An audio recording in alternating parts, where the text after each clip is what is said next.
Hello my friends, I'm Rich Larson and I'm the IRC Tire Guy. Today we will be giving my full review on the Beta 300RR Race Edition. Now a lot of you have asked me my thoughts on this bike. It's taken time for me to really adapt and fully embrace what this bike has to offer. Today's episode will be my thoughts and review on strictly the Beta. Then later on we'll compare the Beta to all the bikes I've ridden. Gas, Sherco, KTM and Husky. So first, let's get into the review. Settle in, because this is a long one. Now, it should be said, I ride mostly hard enduro. That's where the majority of this review will take place, in hard enduro situations. I've basically made no changes to the bike. You can see the small changes we made to the machine right here. That being said, this bike has stayed basically in stock form, and for the most part, that's how I leave all my bikes. The most common question I get on any bike I ride is, what are the power characteristics? The Beta has unique engine characteristics. It has a lot of snap. It revs out like an old Japanese two-stroke. At the top of the RPMs, when you're wide open, the bike sounds amazing. The power is actually quite suited for higher speed riding. It also worked great in enduro cross situations, which I happen to do quite a bit more testing in than usual, being the AMA season was happening around the same time I got the bike. The ability to quickly snap the power to the ground is imperative in enduro cross, and the Beta has no lack of that snap. The Race Edition is a solid crossover bike. You could ride off-road one day and then motocross the next. But what about the power for hard enduro? The Beta's power took some time for me to adjust to. It has plenty of bottom end power, plenty of torque in its stock form. But something I've mentioned before on this channel is that tractable power. Your ability to find that lug that all the hard enduro guys use in those technical situations. You want the bike to tractor forward with no loss of traction to the rear tire. The Beta has that ability, but it took time for me to find it. Again, I'm a believer in adapting to each bike I ride. Each brand of motorcycle has its own personality. When you buy a new bike that you've never ridden, it's like committing to a relationship with a person you've never met. If you go into a new relationship with an expectation of how this person is supposed to be, you're probably going to be disappointed. But if you go in open-minded and willing to adapt, you may be pleasantly surprised. Truthfully, that's how I feel about the Beta. At first I struggled to find the right power, but after listening to the bike and adapting to its needs, it became one of, if not my favorite motorcycles. When adapting to the power of the Beta, I found I was on the clutch too much. Because the Beta has that snappy power, I found the engine would spool faster than I expected when pulling in the clutch during technical situations. The bike's RPMs would be slightly too high to keep that traction to the ground.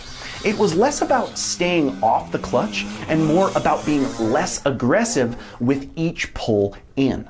The bike likes to be ridden with the clutch just outside of the friction zone. After I made this change in my riding style, I was amazed at how fast I am on the Beta. The power allows me to use less energy and hold momentum with ease. I think a large part of my liking this power is equated to the carburetor.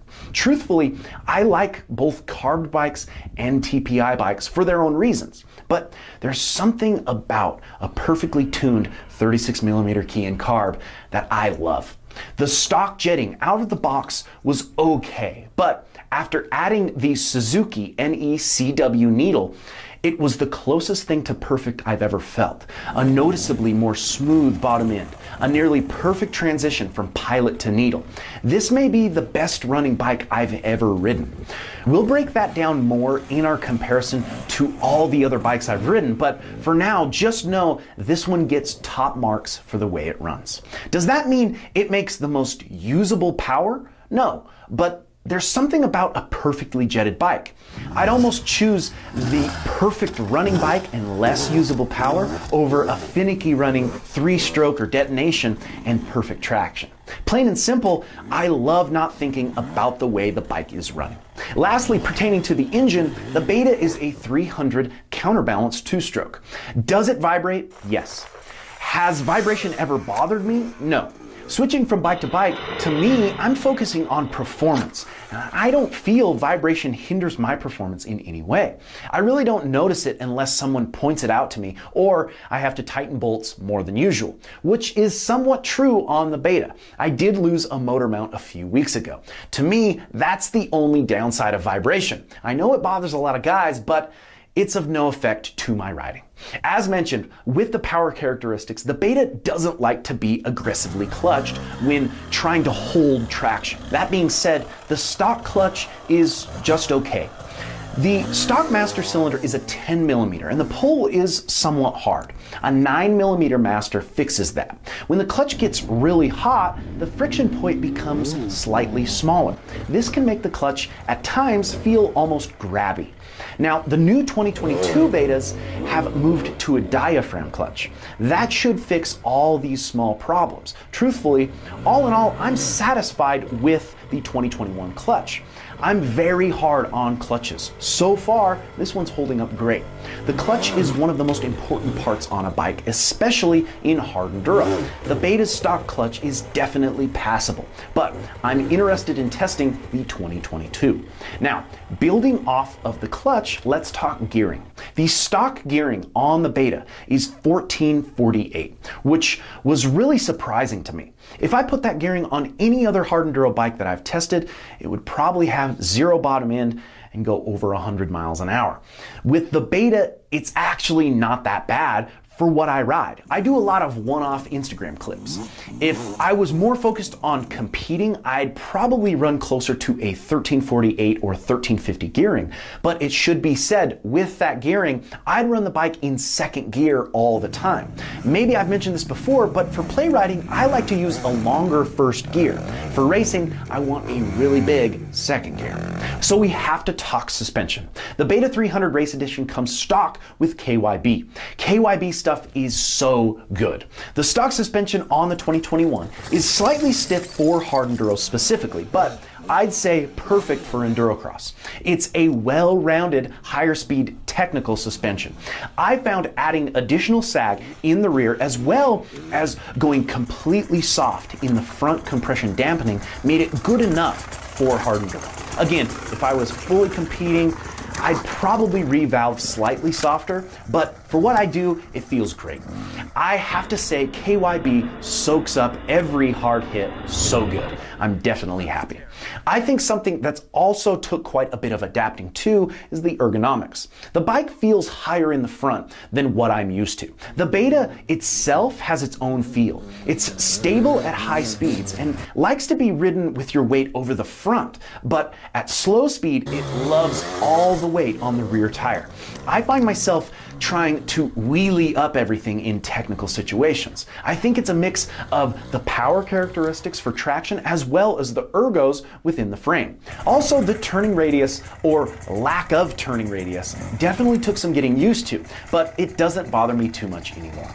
Now, we have to talk about a few problem areas like I do on all my bike reviews. I mentioned losing bolts due to the vibration.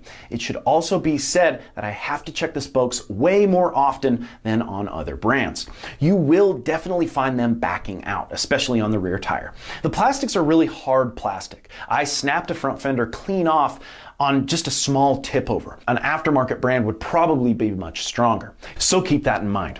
In my opinion, the biggest problem on the Beta is the composite subframe. I really don't understand the logic in using the composite subframe other than the weight savings, but I really don't think the weight is that worth it. Especially for hard enduro, it sucks to worry about the subframe every time I have a big crash. I have broke one piece of the subframe, and luckily they're built in 3 separate pieces, left, right, and top sections. I broke the biggest and most expensive section, the top, and it only cost me $90 to replace. Although it's a hassle to replace it, I'd say that same crash could have bent an aluminum subframe. Now, a KTM aluminum subframe costs around $200. That means you can break about 2.5 of the most expensive top sections of the Beta composite frames for that same price. Maybe that's the logic. That being said, I'm pretty hard on bikes. Maybe the average guy won't break more than that. Now, a few extra positive notes. I mentioned in the build episode, the wiring is very well designed and easy to remove. The bike itself is very well thought out. It's easy to work on. As an example, replacing the rear fender was a breeze. It just clicked right into place. I like easy things. Another money saver for you guys is the pipe is extremely tucked up into the frame. I'm still on the stock pipe and it's barely dented. I love that. All in all, it's been a pleasure putting time on the Beta. The more I ride it, the more I like it. And that's really what matters to me. If you're enjoying the channel, make sure to like, comment, and subscribe, as well as follow us on Instagram at IRC Moto and my personal Instagram page at RichLarson511. And until next time, keep shredding.